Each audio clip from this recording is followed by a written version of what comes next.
Good morning, good afternoon, good evening 12th class students, मेरे प्यारे बच्चों। आज करेंगे कंक्लूड ग्रुप नंबर 15 और ग्रुप नंबर 16 को। ग्रुप नंबर 15 और ग्रुप नंबर 16 में अब आपका केवल और केवल एक नंबर का एक छोटा सा टॉपिक रह जाता है और टॉपिक का नाम है ऑक्सो एसिड्स। यहां से एक नंबर का क्वेश्चन पूछा जा सकता है। तो चलिए बच्चों, लेके मां सरस्वती का नाम और करते हैं शुरू ऑक्सो एसिड्स में अपना आज का काम। बच्चों, जहां तक एसिड्स की बात होती है, एसिड एक वो सब्सटेंस होता है जो एच आयन छोड़ता है according to Arrhenius, according to Bronsted Lowry. कोई भी सब्सटेंस अगर एच आयन रिलीज करता है तो उसको जनरली एसिड कहा जाता है। लेकिन यहां पर एसिड से पहले एक वर्ड और आ गया, ऑक्सो। ऑक्सो एसिड्स को आप इस तरीके से समझ सकते हैं कि कोई भी सब्सटेंस अगर ऑक्सीजन के कारण हाइड्रोजन छोड़ता है तो उसको ऑक्सो एसिड कहा जाता है। या इसको आप ऐसे भी कह सकते हैं, केवल वो ही हाइड्रोजन निकलते हैं, अगर किसी सब्सटेंस से केवल वही हाइड्रोजन निकलते हैं जो ऑक्सीजन से अटैच होते हैं, तो ऐसे एसिड्स को ऑक्सो एसिड्स के नाम से पहचाना जाता है। राइट? अब एक सब्सटेंस कितने एच आयन्स रिलीज करता है, यह उसकी बेसिसिटी कहलाती है। तो बेसिसिटी का मतलब क्या होता है? बेसिसिटी का मतलब होता है number of hydrogen ions released by any substance, वही उसकी बेसिसिटी कहलाती है। अगर कोई सब्सटेंस एक एच आयन छोड़ता है उसको बेसिसिटी कहते हैं, यानी कि बेसिसिटी इज इक्वल टू 1। अगर कोई सब्सटेंस 2 एच आयन छोड़ता है तो उसकी बेसिसिटी 2 है। ऐसे ही एसो ऑन। चलिए, ग्रुप नंबर 15 में फास्फोरस के ऑक्सो एसिड्स के कुछ एग्जाम्पल लेते हैं और जानने की कोशिश करते हैं उनकी बेसिसिटी कितनी है, मतलब वो कितने एच आयन्स रिलीज करते हैं। केवल एक ही टाइप का क्वेश्चन यहां से बनेगा और वो केवल और केवल बेसिसिटी को लेकर बनेगा। अब प्यारे बच्चों, सबसे पहला एग्जाम्पल हमने फॉस्फोरिक एसिड का लिया हुआ है। Right? This is phosphoric acid. अब हमें कैसे पता लगेगा भाई इसके पास 3 हाइड्रोजन है, क्या ये तीनों के तीनों हाइड्रोजन रिलीज कर देगा या नहीं करेगा? इसको जानने के लिए सबसे पहले आप किसी भी मॉलिक्यूल का स्ट्रक्चर ड्रॉ करेंगे। और स्ट्रक्चर कैसे ड्रॉ करते हैं ये हमने 11th क्लास में आपको टॉपिक ऑफ हाइब्रिडाइजेशन में अच्छे से समझा रखा है। हाइब्रिडाइजेशन निकालेंगे फास्फोरस की। जब आप हाइब्रिडाइजेशन निकालेंगे तो हाइब्रिडाइजेशन आपकी आएगी sp3। अब सेंटर में हो गया फास्फोरस, ये रहा आपके पास फास्फोरस।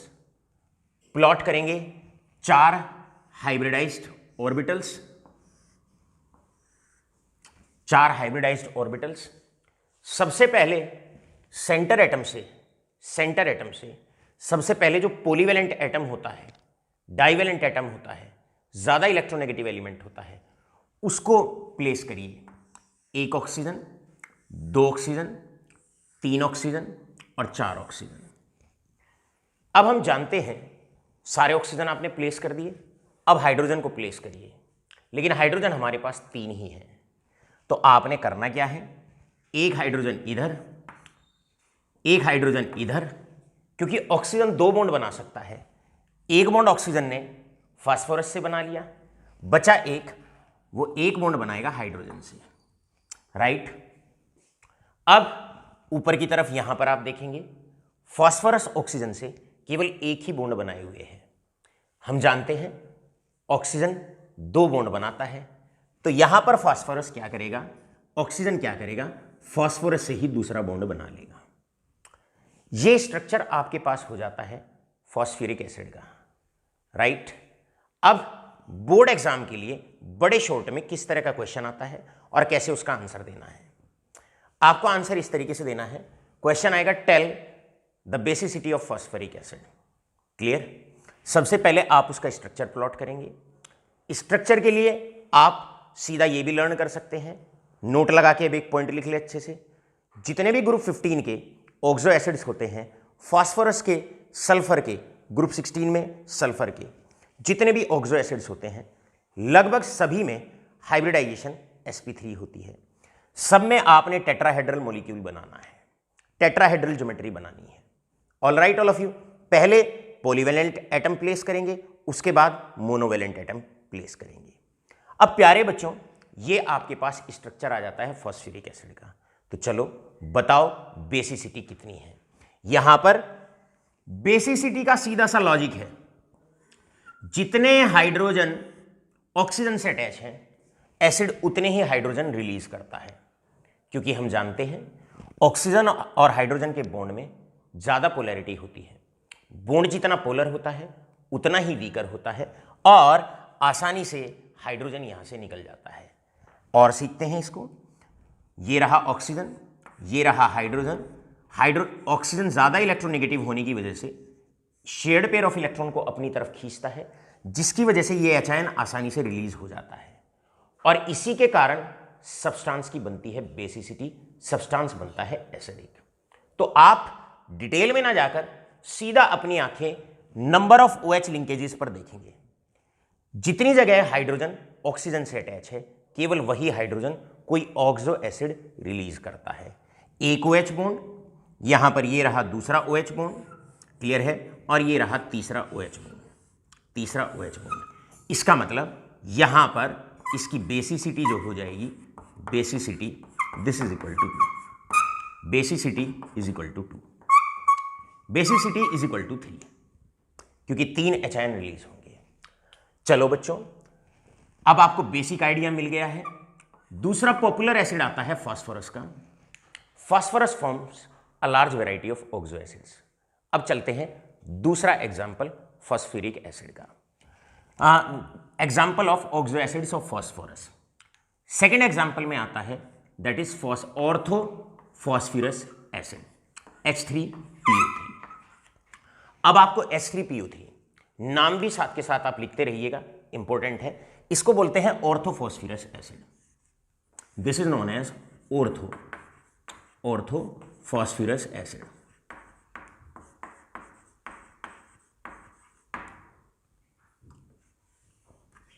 Orthophosphorus acid. अब अपना सेम लॉजिक लगाओ। सेंटर एटम फास्फोरस आप बनाएंगे, हाइब्रिडाइजेशन बिल्कुल वही सेम sp3। पहले पॉलीवेलेंट एटम प्लेस करेंगे, 3 ऑक्सीजन प्लेस करेंगे, 1 2 3। अब जब सारे पॉलीवेलेंट एटम खत्म हो जाएं, फिर आप मोनोवेलेंट एटम हाइड्रोजन जिसकी वैलेंसी कम होती है फिर उसको प्लेस करेंगे। सबसे पहले सेंटर एटम को सेटिस्फाई करना होता है। पहला हाइड्रोजन यहां आएगा, पहला हाइड्रोजन यहां आएगा। हाइड्रोजन टोटल 3 है, एक यहां पर चला जाएगा, एक यहां पर चला जाएगा। अब यहां ऑक्सीजन का सिंगल बॉन्ड रह जाता है, तो आपने यहां पर बनाना है डबल बॉन्ड। अब बड़ा प्यारा सा क्वेश्चन आपसे पूछा जाता है, बताओ भाई बेसिसिटी बताइए, आप इसकी बेसिसिटी बताइए फॉस्फोरस एसिड की। और ये बड़ा इंपॉर्टेंट होता है, तो यहां पर आप जो बेसिसिटी फॉस्फोरस एसिड की बताने वाले हैं, basicity and this is equal to 2। अब यहां पर 3 नहीं होगी बेसिसिटी, बेसिसिटी 2 होगी। ये रहा एक OH लिंकेज, क्लियर है। ये रहा दूसरा ऑक्सीजन हाइड्रोजन बॉन्ड। केवल और केवल फॉस्फोरस एसिड से यही दोनों H निकल पाएंगे। क्यों? क्योंकि यही दोनों H ऑक्सीजन से अटैच है। जो हाइड्रोजन ऑक्सीजन से अटैच होता है वो बॉन्ड वीकर होता है और इजीली ब्रेक हो जाता है और H आयन आसानी से निकल जाता है। तो यहां पर बेसिसिटी 2 होगी। जबकि अगर हम इस हाइड्रोजन की बात करें, यहां पर हाइड्रोजन, ये वाला हाइड्रोजन इस सब्सटेंस से निकल नहीं पाएगा। इसका मतलब ये हाइड्रोजन एसिडिक नहीं है। क्यों नहीं है? क्योंकि फास्फोरस और हाइड्रोजन के बॉन्ड में ज्यादा इलेक्ट्रोनेगेटिविटी डिफरेंस नहीं होता, और अगर इलेक्ट्रोनेगेटिविटी डिफरेंस ज्यादा नहीं होगा तो बॉन्ड स्ट्रॉन्गर होता है और ये आसानी से टूटता नहीं है, जिसकी वजह से H3PO3 में से ये हाइड्रोजन तो अटैच रह जाता है मॉलिक्यूल से, केवल और केवल 2 ही हाइड्रोजन निकल पाते हैं और इसलिए इसकी बेसिसिटी यहां पर 2 होती है। अब सारी चीजें होंगी बड़ी आसान, क्लियर है। आशा करता हूं बेसिक आइडिया पूरे ऑक्सो एसिड का आपको अच्छे से पता चल गया होगा। अब सभी में इसी बात को कंटिन्यू करते चले जाओ। प्यारे बच्चों, मैं आपसे कहता हूं नेक्स्ट एसिड आता है, and the next acid is that is H3PO2। H3PO2 इसको बच्चों हम फॉस्फेनिक एसिड के नाम से पहचानेंगे, फॉस्फेनिक एसिड। अब फॉस्फेनिक एसिड में फटाफट से शुरू हो जाओ और बताने की कोशिश करो। क्लियर है? आपके पास यहां पर H3PO2 है। सबसे पहले आप उसका स्ट्रक्चर बनाएंगे। यस, सबसे पहले आप इसका स्ट्रक्चर बनाएंगे इस प्रकार, टेट्राहेड्रल। अब आपके पास 2 पॉलीवेलेंट ऑक्सीजन हैं, एटम है, एक ऑक्सीजन, दूसरा ऑक्सीजन। अब आपके पास 3 हाइड्रोजन है, उन्हें प्लेस करिए। पहले सेंटर एटम को दो, बच गया एक हाइड्रोजन, वो यहां आके अटैच हो जाएगा, वो यहां आके अटैच हो जाएगा। ये भी सेटिस्फाई हो गया, यहां ये भी सेटिस्फाई हो गए। अब ऑक्सीजन फास्फोरस से एक ही बॉन्ड बनाए हुए हैं, यहां पर ये बन जाएगा डबल बॉन्ड। ये स्ट्रक्चर हो जाएगा फॉस्फेनिक एसिड का।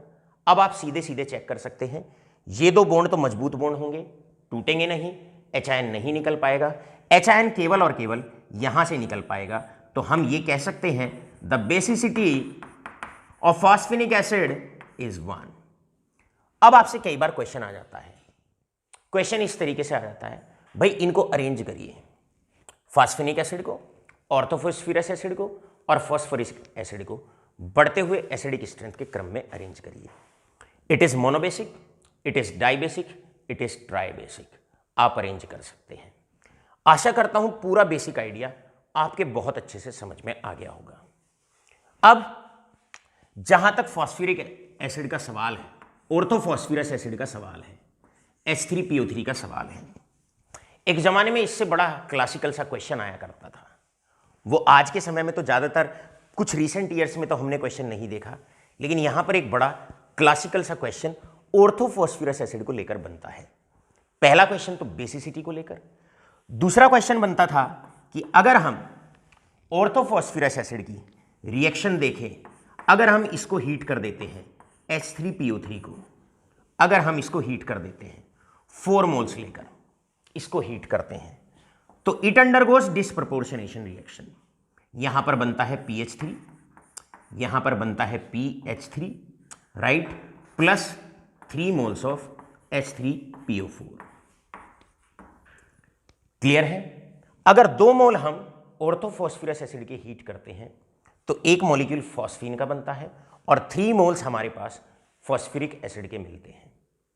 अब यहां पर तीनों के अंदर अगर आप तीनों फॉस्फोरस के कंपाउंड हैं, 1, 2 और 3, इन तीनों में आप फॉस्फोरस का ऑक्सीडेशन स्टेट चेक करिए।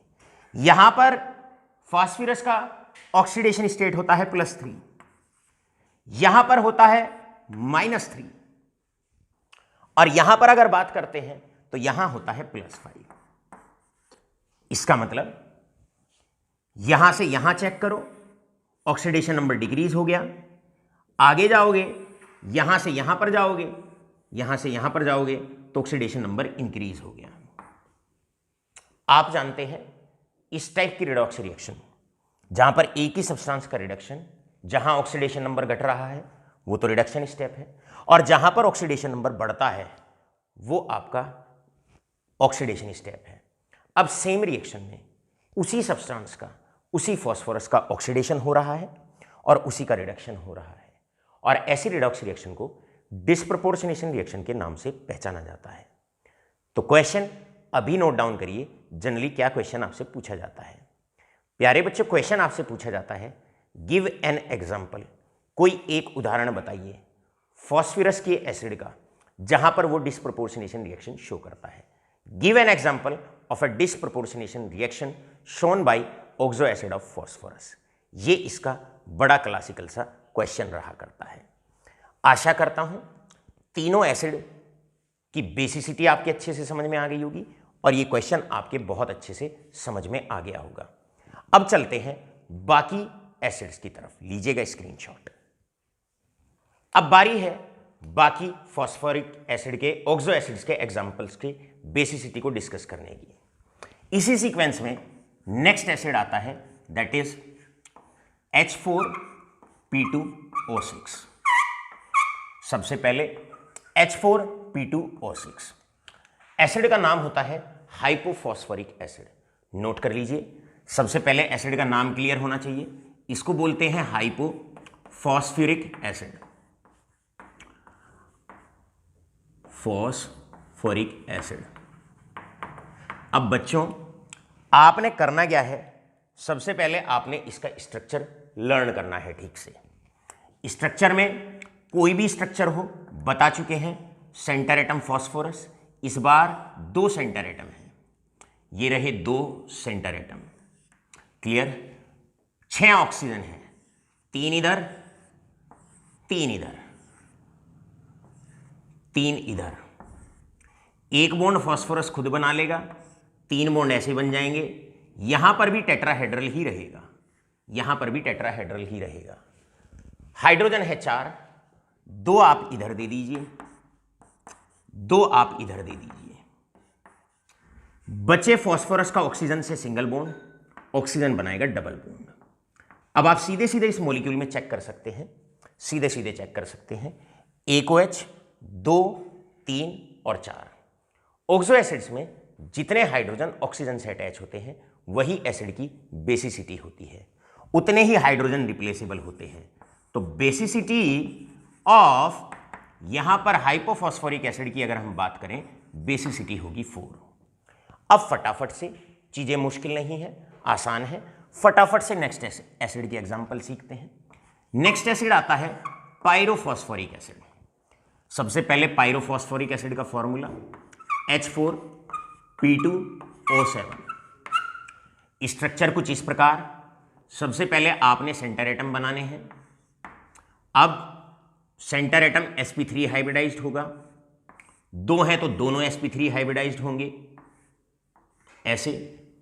7 ऑक्सीजन है, आपने 3 इस फॉस्फोरस पे लगा दो, 3 आप इधर लगा दो, बचा 1 ऑक्सीजन, वो कॉमन हो जाएगा दोनों के लिए।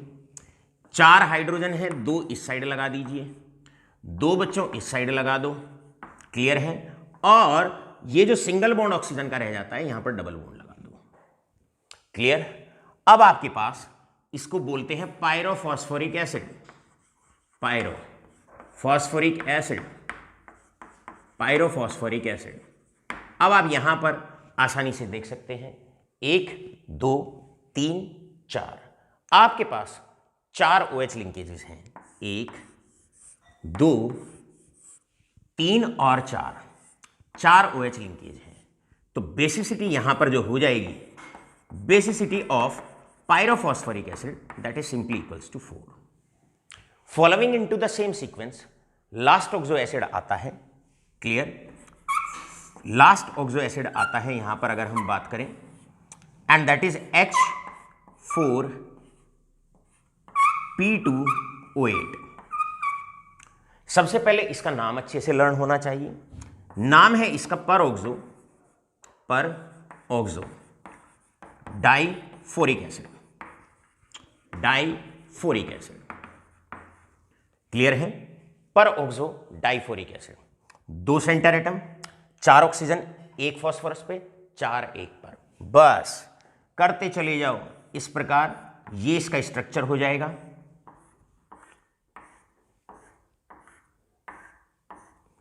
स्ट्रक्चर में 1 1 ऑक्सीजन ऊपर, यहां पर 4, यहां पर 4 ऑक्सीजन, इस प्रकार।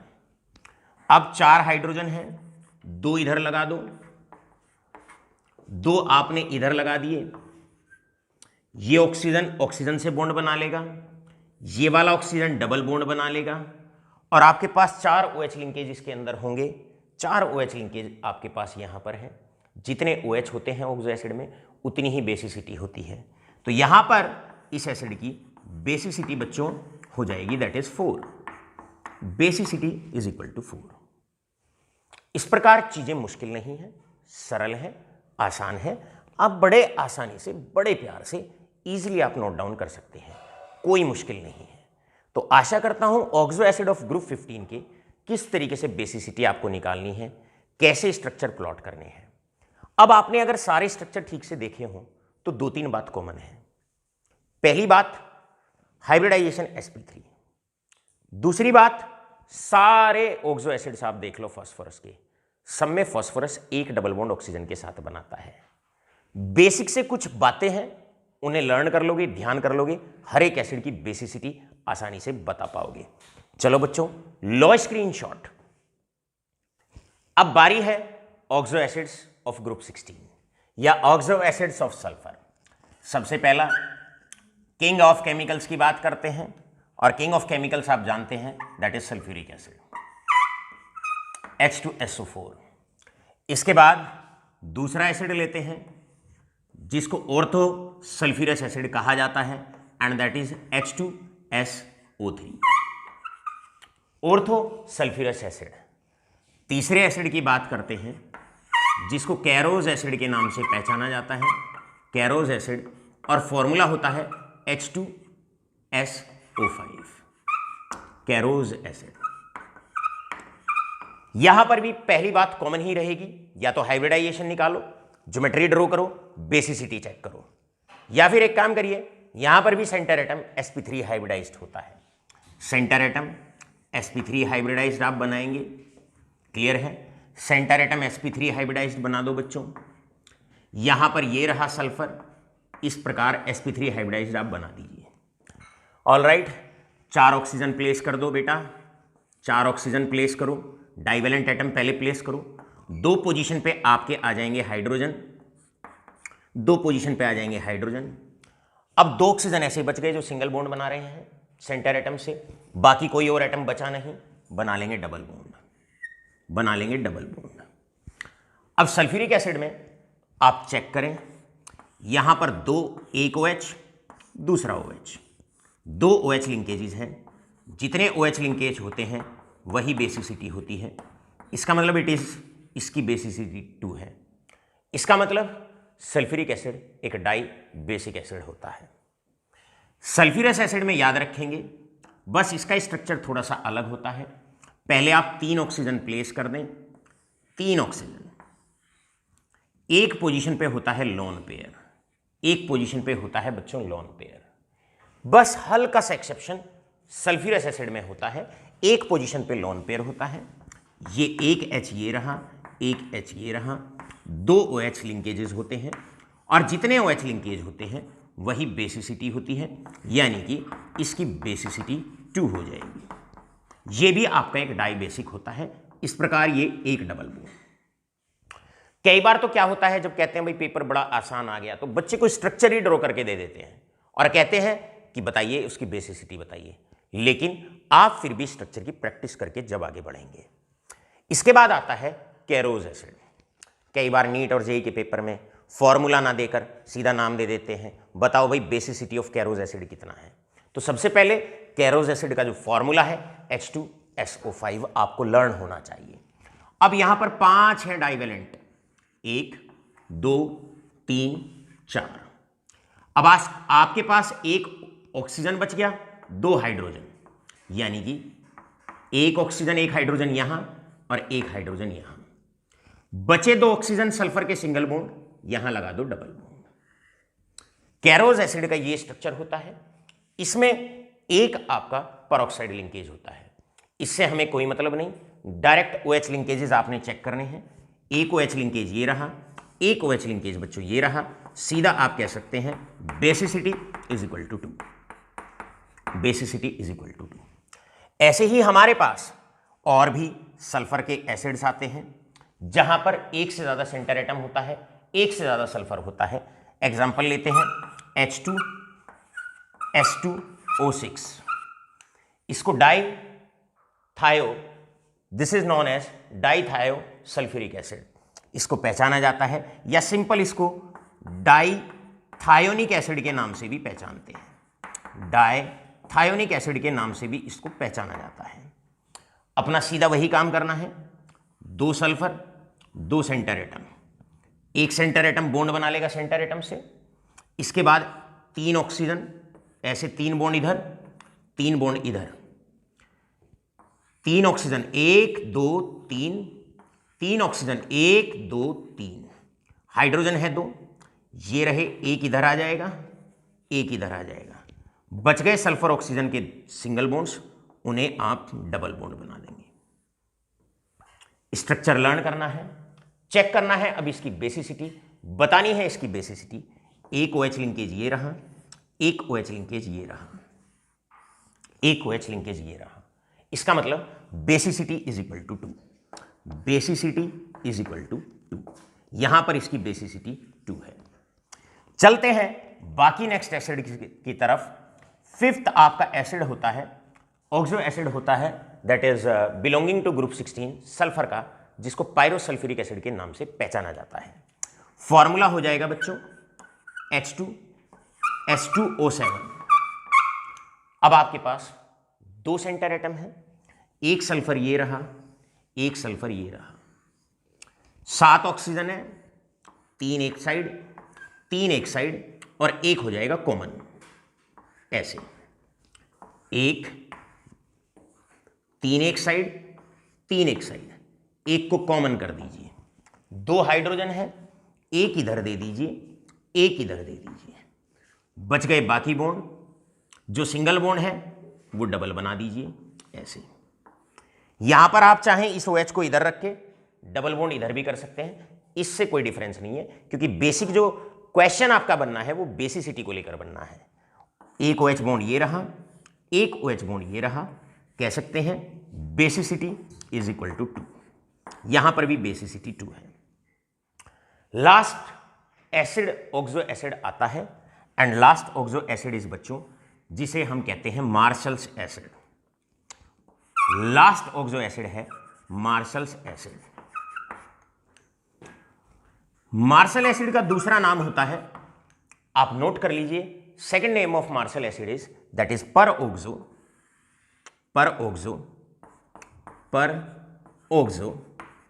डाइसल्फ्यूरिक एसिड,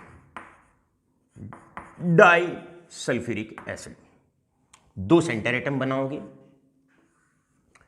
4 ऑक्सीजन एक तरफ दे दो, 4 ऑक्सीजन एक तरफ दे दो। फॉर्मूला है मार्शल्स एसिड का H2S2O8। 2 सेंटर एटम सल्फर हो गए, राइट। दोनों की हाइब्रिडाइजेशन sp3, 4 ऑक्सीजन एक पे, 4 ऑक्सीजन एक पे, बस कनेक्ट कर दीजिए। लगभग स्ट्रक्चर सबके ऐसे ही हैं जैसे ग्रुप 15 में थे। ये एक ऑक्सीजन ऑक्सीजन का सिंगल बॉन्ड, परऑक्साइड लिंकेज होगा इसके अंदर। एक 2 हाइड्रोजन है इसके अंदर, दोनों हाइड्रोजन को एक हाइड्रोजन इधर दे दीजिए, क्लियर है। एक हाइड्रोजन आप इधर दे दीजिए। सल्फर ऑक्सीजन के सिंगल बॉन्ड हैं 2, यहां पर ये डबल बॉन्ड बना लेगा, सल्फर से डबल बॉन्ड बना लेगा। अब 2 OH लिंकेज हैं बच्चों, यहां पर वी हैव 2 OH लिंकेजेस। आपको पता है जितने OH लिंकेज हैं उतनी ही बेसिसिटी होती है। तो इस प्रकार मार्शल एसिड हो, आपके पास pyrosulphuric acid, this is pyrosulphuric acid, चाहे डाइथायोनिक एसिड हो, चाहे कैरोज एसिड हो, चाहे सल्फ्यूरस एसिड हो, चाहे सल्फ्यूरिक एसिड हो, ग्रुप 16 में 3 बातें कॉमन। हाइब्रिडाइजेशन सेंटर एटम की sp3, सब में लगभग इसको छोड़कर बाकी सब में सल्फर 2 डबल बॉन्ड बनाता है। और तीसरी एक और बात कॉमन आई, अगर ग्रुप 16 के एसिड का कोई भी एग्जांपल आता है ऑक्सो एसिड का, सबकी बेसिसिटी 2 ही है। आशा करता हूं पूरा बेसिसिटी का कॉन्सेप्ट आपके अच्छे से क्लियर हो गया होगा। यहां पर आकर तमाम जितनी बातें थी ग्रुप 15 और ग्रुप 16 को लेकर, वो सारी समाप्त होती हैं। एक क्वेश्चन हम आपको एडिशनल करा देते हैं, और एडिशनल क्वेश्चन है बच्चों क्लास 11th में आपको, in class 11th you have already taught. हमने आपको क्लास 11th के लेक्चर्स में बड़े इजीली बता दिया है फॉस्फोरस के कंपाउंड्स हैलोजन के साथ। लास्ट हल्का सा एक क्वेश्चन इस पर आप तैयार करके जरूर जाएंगे। फॉस्फोरस हैलोजन के साथ 2 तरह के कंपाउंड बनाता है, एक होता है फॉस्फोरस ट्राइक्लोराइड PCl3, और एक बनाता है दैट इज PCl5, जिसको फास्फोरस पेंटाहेलाइड के नाम से पहचानते हैं। तो एक फॉस्फोरस ट्राइहेलाइड और एक phosphorus pentahalide, trichloride phosphorus pentachloride. इनके स्ट्रक्चर को लेकर कई बार क्वेश्चन आ जाता है। यहां पर सेंटर एटम से 5 एटम्स अटैच है, तो number of atoms attached 5, lone pair 0, steric number 5। और आप जानते हैं, आपको पता है, अगर स्टेरिक नंबर 5 होगा तो हाइब्रिडाइजेशन sp3d होगी। PCl5 के स्ट्रक्चर को लेकर कई बार बोर्ड में क्वेश्चन आया हुआ है। हालांकि इस साल हैलाइड्स को कट कर दिया गया है सिलेबस में से, फिर भी ये बड़ा बेसिक सा क्वेश्चन होता है, इसको तैयार करके जरूर जाइएगा। ये रहा centre atom phosphorus. sp3d hybridisation में 3 ये बॉन्ड एंगल 120 के होते हैं। अब 3 क्लोरीन तो यहां अटैच हो जाएंगे, 1, 2 और 3, और यहां पर जो बॉन्ड एंगल होता है ये 120 का होता है। जबकि sp3d में एक बॉन्ड इससे अबव द प्लेन होगा और एक बिलो द प्लेन होगा। ये 3 प्लेनर बॉन्ड होंगे, एक ये होगा ऐसे non planar above the plane, और एक होगा बिलो द प्लेन। एक बॉन्ड होता है ऐसे, एक क्लोरीन होगा यहां, एक क्लोरीन होगा यहां। PCl5 के अंदर बच्चों 3 बॉन्ड एंगल 120 के होते हैं, 1, 2, 3। इनको कहा जाता है equatorial bonds. Equatorial bonds 2 bond angle होते हैं 90 डिग्री के, ये वाले, ये और ये। इनको कहा जाता है एक्सियल बॉन्ड्स। हमेशा याद रखिए, इक्विटोरियल बॉन्ड्स छोटे होते हैं, मजबूत होते हैं, क्योंकि बॉन्ड एंगल ज्यादा होता है और बॉन्ड पेयर में रिपल्शन कम होता है। ये मजबूत बॉन्ड होते हैं तीनों के तीनों। जबकि लेस बॉन्ड एंगल की वजह से ये जो एक्सियल बॉन्ड होता है, जो अबव द प्लेन होता है, उसमें बॉन्ड एंगल होता है 90 डिग्री का, ऐसे ये होता है 90 डिग्री का। तो ये क्योंकि बॉन्ड एंगल कम होता है, तो एक्सियल पोजीशन पे जो क्लोरीन होते हैं, रिपल्शन इन पे ज्यादा होता है, जिसकी वजह से ये बॉन्ड और ये वाला बॉन्ड हल्का सा बड़ा होता है। और अगर PCl5 को आप जरा सा भी हीट करते हो तो ये वाला एक्सियल बॉन्ड और ये वाला एक्सियल बॉन्ड आसानी से टूट जाता है, बनता है PCl3, बनता है PCl3, और यह बाहर निकल जाता है। एक क्लोरीन ऊपर वाला, एक क्लोरीन नीचे वाला, ये बाहर निकल जाता है। तो आपसे लास्ट क्वेश्चन अब इसका ग्रुप 15 और 16 का जो बन सकता है वो ये बन सकता है कि भाई PCl5, PCl3 और Cl2 में क्यों ब्रेक हो जाता है। आपको इसका आंसर लिखना है। तो इसका आंसर सीधे सीधे ये हो जाता है कि भाई PCl5 के जो ज्योमेट्री होती है, हाइब्रिडाइजेशन होती है, वो sp3 होती है, sp3d होती है। उसमें 3 बॉन्ड मजबूत बॉन्ड होते हैं, इक्विटोरियल बॉन्ड्स, क्योंकि उनमें बॉन्ड एंगल ज़्यादा होता है, रिपल्शन कम होता है। जबकि 2 बॉन्ड एंगल एक्सियल बॉन्ड्स होते हैं, उनमें बॉन्ड एंगल कम होता है, रिपल्शन ज़्यादा होता है। रिपल्शन से एटम्स दूर जाते हैं, बॉन्ड लेंथ बढ़ जाती है, बॉन्ड वीक हो जाता है और बॉन्ड आसानी से टूट जाता है। आशा करते हैं एक एक चीज़ पूरे पी ब्लॉक की, ग्रुप 16 की, ग्रुप 15 की क्लियर है, आपको बहुत अच्छे से क्लियर समझ में आ गई होगी। इन्हीं के फेयर नोट्स बनाने हैं, इन्हीं क्वेश्चंस को आपको 100/100 अटेन करने के लिए या पी ब्लॉक में 8/8 अटेन करने के लिए ये मच मोर देन सफिशिएंट है। धन्यवाद।